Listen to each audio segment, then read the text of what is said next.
വലിയ മുൻപന്തിയിൽ ഉണ്ടാകുമെന്ന് ഈ സദസ്സിനെ സാക്ഷി നിർത്തിക്കൊണ്ട് പറയാൻ ഞാൻ ആഗ്രഹിക്കുകയാണ്. അതുപോലെ തന്നെ എനിക്കറിയാൻ ഇവിടെ ഇരിക്കുന്ന അധ്യാപികമാരെയും അധ്യാപകരെ സംബന്ധിച്ച് വലിയ ഒരു ഭീതിതമായ അവസ്ഥയിലാണ്. തെറ്റ് എന്ന് പറയുന്ന ഒരു ഡെമോക്രസിന്റെ വാള് നമ്മുടെ മുകളിൽ തൂങ്ങിക്കിടക്കുന്ന ഒരവസ്ഥയിലാണ് നാം ഉള്ളത്. ഒരു സംശയവും വേണ്ട.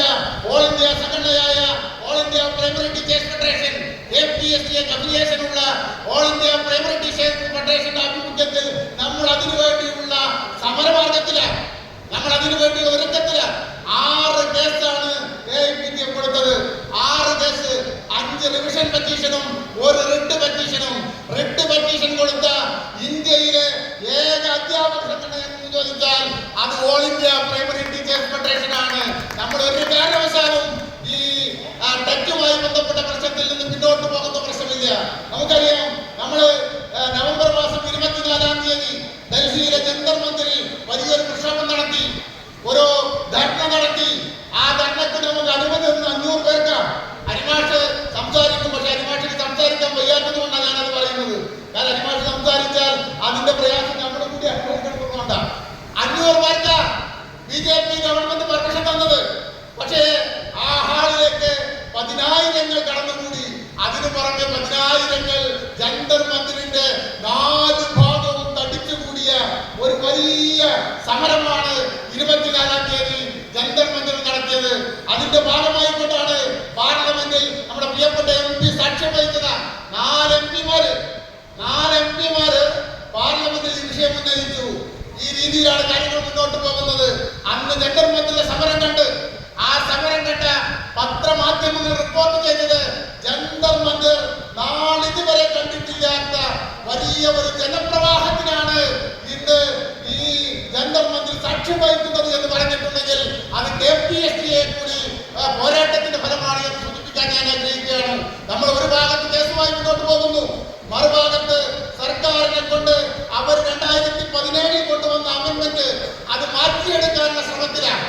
എന്തായാലും അതിനുശേഷം അരിമാഷ് ഉൾപ്പെടെയുള്ള AIPTFന്റെ നേതൃത്വത്തിൽ നമ്മള് മാനവ വിഭവശേഷി മന്ത്രിയെ പോയി കണ്ടിരുന്നു.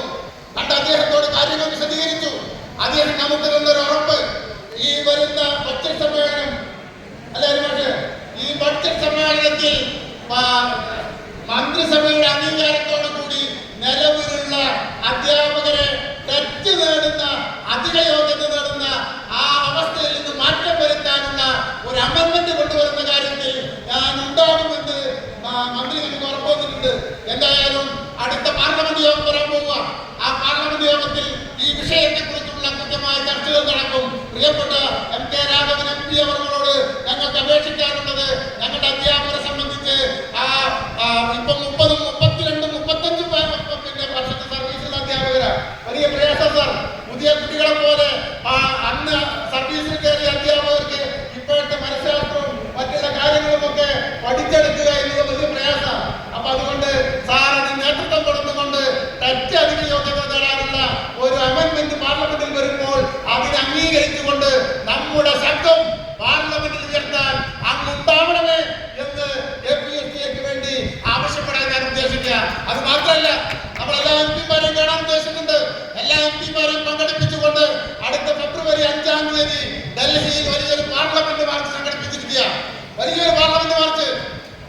ഇന്ന് വരെ ഡൽഹി കാണാത്ത പാർലമെന്റ് മാർച്ച് നടത്താൻ പോകുന്നത്. ആ മാർച്ച് കാണുന്നതോടുകൂടി BJP സർക്കാർ അതിൽ നിന്ന് പിന്തിരിയുന്ന ഒരു അവസ്ഥ ഉണ്ടാകുമെന്നാണ് ഞാൻ പ്രതീക്ഷിക്കുന്നത്. പക്ഷേ വലിയ രസം, അതിനേക്കാളും വലിയ BJP ഗവൺമെന്റിനേക്കാളും കഠിനമായ രീതിയിലാണ് സംസ്ഥാന സർക്കാർ മുന്നോട്ട് പോകുന്നത്. ഇന്ന് രാവിലെ ഇവിടെ വന്നപ്പോ 2-3 നമ്മുടെ സഹപ്രവർത്തകർ എന്നെ വന്ന് കണ്ടിട്ട് പറഞ്ഞു, മാഷേ ഞങ്ങൾക്ക് കഴിഞ്ഞ ഏപ്രില് പ്രൊമോഷൻ കിട്ടിയതാ. 2025 ഏപ്രിൽ 8 പ്രൊമോഷൻ കിട്ടി. 2025 സെപ്റ്റംബർ 1-ാം തീയതിയാണ് ഈ വിധി വരുന്നത്. പക്ഷെ ഞങ്ങളുടെ അപ്രൂവൽ അംഗീകരിക്കാൻ ഇപ്പൊ പറയുന്നു ടെറ്റ് പാസ്സാകണം. അതും രസം വെച്ചാൽ ഈ മെയില് റിട്ടയർ ചെയ്യാം.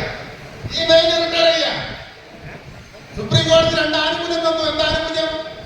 ഒന്ന്, സുപ്രീം കോടതി എന്ന ഒരു ആനുകൂല്യം പിരിയാൻ 5 വർഷമുള്ളവർക്ക് എന്ത് വേണ്ട, ടെറ്റ് യോഗ്യത നടത്താം. രണ്ടാമത്തെ ആനുകൂല്യം എന്താ? രണ്ടാമത്തെ ആനുകൂല്യം ഈ ടെറ്റ് യോഗ്യത നേടാൻ 2 വർഷത്തെ സാവകാശം തന്നു.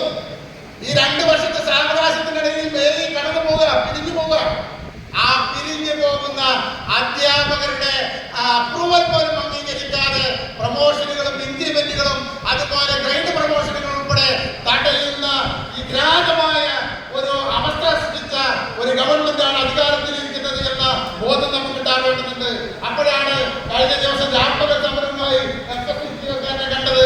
കഴിഞ്ഞ ദിവസം രാപ്പകൽ സമരവുമായി വന്നിരിക്കുക 10 കൊല്ലം കൊടി മുഴുവൻ അട്ടത്തിട്ടവരാണ്. 10 കൊല്ലം നമ്മളൊന്നും കണ്ടിട്ടില്ല. 9 വർഷം അവർ എണ്ണിയിരിക്കുന്നു. ഇപ്പോ രണ്ടാമത് വന്നിരിക്കുക. കാരണം ഭരണം മാറാൻ പോകുന്നു എന്ന് നമ്മളെക്കാൾ കൂടുതൽ ബോധ്യപ്പെട്ട ആളുകളാണ് അത് അപ്പുറത്തുള്ളത്. അതുകൊണ്ട് തന്നെ അവർ സമരവുമായി മുന്നോട്ട് വന്ന ഒരു അവസ്ഥ നമുക്ക് കാണാൻ സാധിക്കും.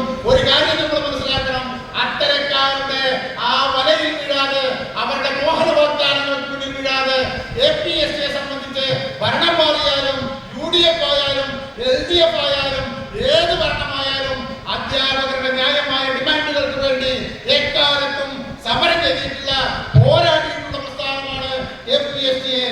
അതുകൊണ്ട് തന്നെ പല സമ്മർദ്ദങ്ങൾ ചെലുത്തി പല ഡിമാൻഡുകൾ ഉന്നയിച്ച് നേരിട്ട് പോയി കണ്ടും അല്ലാതെയും ഒക്കെ നമ്മുടെ കാര്യങ്ങൾ നേടിയെടുക്കാൻ നമ്മൾ ശ്രമിക്കുന്നതോടൊപ്പം തന്നെ സർക്കാരിനെതിരെയുള്ള ഒരു തിരുത്തൽ ശക്തിയായി ഈ സംഘടന മുന്നോട്ട്